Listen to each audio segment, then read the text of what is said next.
शुभ संध्या सभी को। क्योंकि गुड इवनिंग को ट्रांसलेट करना पड़ेगा मुझे, क्योंकि लोग गुड इवनिंग जानते हैं, शुभ संध्या नहीं जानते, तो मैं दोनों को ही यूज़ कर देती हूँ। अच्छा, बात आज ऐसी है बड़ी ही इम्पोर्टेंट है, क्योंकि आज इसमें मोबाइल पर एक वीडियो वायरल हो रहा था, जिसको सुन के हंसी भी आई और बड़ा अफसोस भी हुआ। बात ऐसी थी कि किसी पर्सन के लिए जो भी हो, एनी एक्स वाई जेड, उससे मुझे मतलब नहीं है, पर एक लड़की कह रही थी कि उन्होंने उसे आई लव यू कह दिया, आई लव यू कह दिया, और उन्होंने ये भी कहा कि आ जाया करो। तो मेरी समझ में आया, ना तो मुझे आई लव में कुछ खामी दिखी और ना आ जाया करो। तुम परेशान थी, तुम परेशानी में थी, डिस्टर्ब थी, स्ट्रेस में थी, तो वो कह दिया हुआ उन्होंने, एंड आउट ऑफ एक एल्डरली लव की तरह से भी कह दिया। तो आप लोग एक ही पर्सपेक्टिव में क्यों ले लेते हो हर चीज़ को? बात दरअसल ऐसी है कि little knowledge is always a very dangerous thing. ये एकदम फैक्ट, एकदम ट्रूथ है। होता ये कि हमने इंग्लिश के कुछ स्लैंग्स तो सीख लिए, और बाहरी तौर पर हम उनको फॉलो भी करने लगे। बहुत सारे स्लैंग्स हैं, हाय, बाय, गाय, बॉय नहीं गाय, और ये सब करे। कल यही गनीमत है कि कोई बछड़ा नहीं कह रहा चलिए यहीं तक रुक गया। तो ये सब तो हमने सीख लिए कन्वीनियंटली, पर हम आगे नहीं बढ़ पाए कि और भी चीज़ें तो हम सीखें, कि वहाँ पर एक पर्टिकुलर फीलिंग को डिस्क्राइब करने के लिए क्या क्या वर्ड्स यूज़ होते हैं। अब मैं बता रही हूँ आपको। वहाँ पर love is a most and most common word. I love you, she loves me, he loves me, and this and that. फिर एक वर्ड है डार्लिंग, डार्लिंग। तो दोनों ही वर्ड्स जो है उनका मीनिंग एक ही है।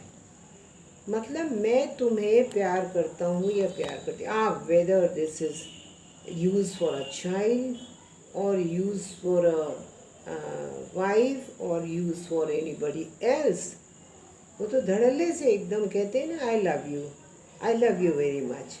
अब हमें परेशानी ये हो गई कि हमने जो हमारा पर्सपेक्टिव था वो बहुत छोटा है, हमारा स्पेक्ट्रम है बहुत छोटा है। जबकि आपको अपना मैथोलॉजी, अपना हिंदुस्तान का कल्चर ही नहीं पता, तो इसीलिए तो बड़ी परेशानी हो रही है भी। प्रेम ऐसा शब्द है जिसका कोई जवाब नहीं, हो लाजवाब है। तो इस प्रेम को हम एक लड़की लड़के में या मेल फीमेल में बांट के क्यों देखें? क्वेश्चन तो ये है ना। बस love is love, it's okay. फिर हम इसको इस तरह से क्यों देख लें कि वो मुझे एक दूसरी नज़र से देख रहा, तो आप देख रहे हैं अपनी नज़र से, वो नहीं देख रहा। We see things as not they are but as we are. ये बिल्कुल फैक्ट ट्रूथ है, ये साइकोलॉजिकल ट्रूथ है, और ऐसे ही होता है। तो मैं आपको एक बहुत अच्छा इंस्टेंस स्कूल का सुनाऊँ, आपको हंसी भी आ जाएगी और इससे आपको समझ में भी आएगा। मैंने एक बच्चों से कुछ दिन ऐसा एक्सपेरिमेंट सा किया। मैंने कहा, उन लोगों से कहना शुरू किया कि नहीं darling, this should not be done like this, और be done like this is not fair, this and that darling. तो मैंने देखा कि बच्चों ने अपने मुंह पर एक हाथ रख लिया, हो करके। मैं तो पहले से एक्सपेक्ट कर रही थी, जैसे मुझे आ गई मज़ा। मैंने कहा what I expected has happened. तो मैंने पूछा, आई प्रोब्ड इनटू प्रोब्ड। मैंने पूछा कि ऐसा क्या है इसमें? भाई डियर, डार्लिंग, लव, ये सब एक ही सी चीज़ है, एक ही तो फीलिंग को, एक ही भाव को तो एक्सप्रेस करते हैं। तो मैंने कहा तुम बताओ इसमें ऐसी क्या बात थी, कौन इसमें क्या है क्या?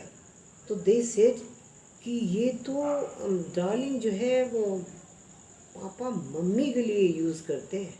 हमने oh, here lies the whole point. ये वही कम नॉलेज का होना वो भी वैसे ही और वो भी वैसे ही। उनको भी पता नहीं उन्होंने कहीं से सीख लिया और उन्होंने लगा के कहीं पर ठिकाने लगा दिया उसको।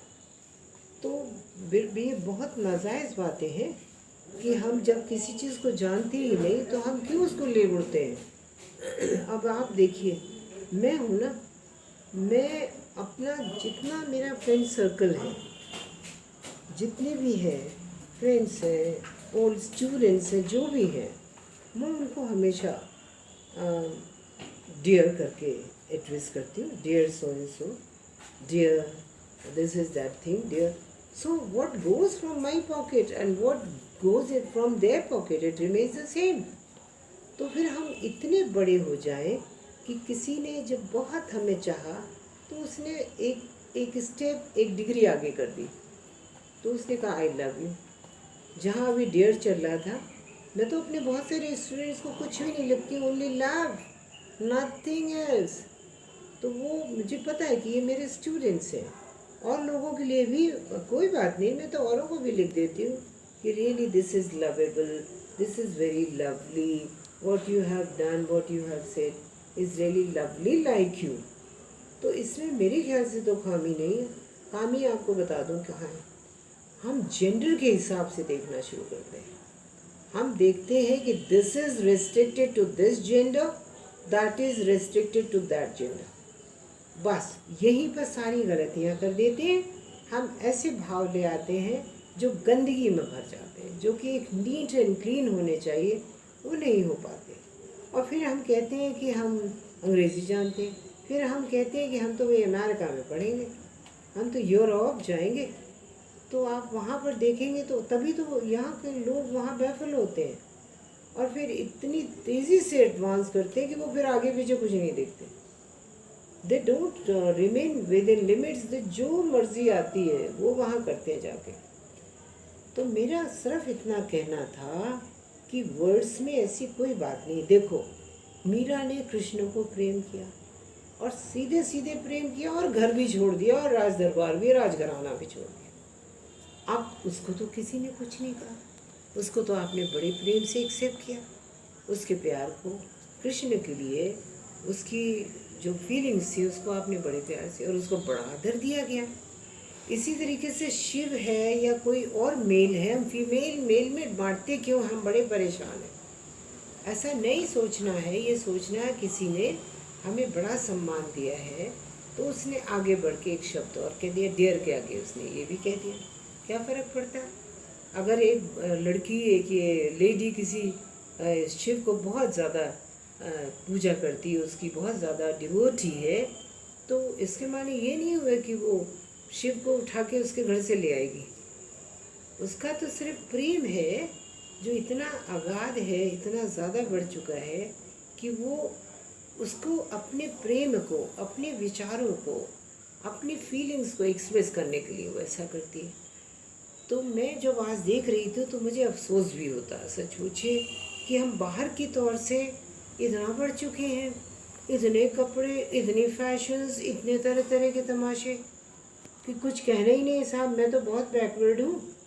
और मैं सोच रही थी कभी कभी कि मेरी जैसा बेवकूफ़ शायद है नहीं, क्योंकि they are pretty smart, very smart, more than smart.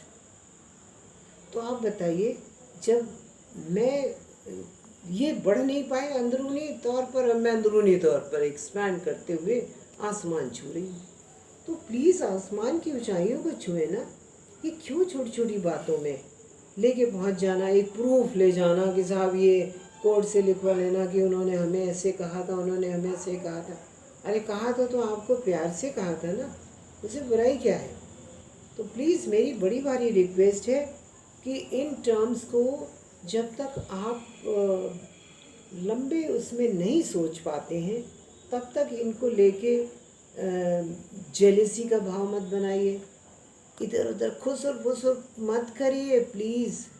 Haven sake, for God sake, for my sake and for every one sake. ये क्यों करते हैं हम लोग, मेरी समझ में नहीं आता।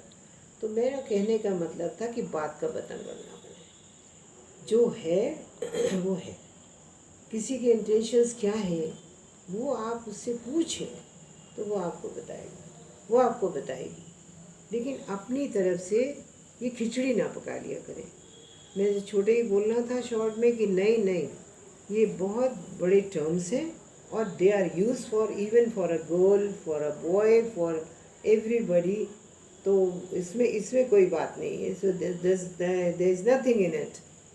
तो प्लीज़ मेरा इतना ही कहना था कि अब इस तरीके की वायरल चीज़ें कम करी जाएं, ताकि एक जो यहाँ तो आपको पता है ना, घृणा बहुत जल्दी बनती है। अपनी तरफ कोई देखता ही नहीं। मैं बड़ी परेशान हूँ कि हम क्या कर रहे हैं उसके लिए उसको कोई फिक्र नहीं है।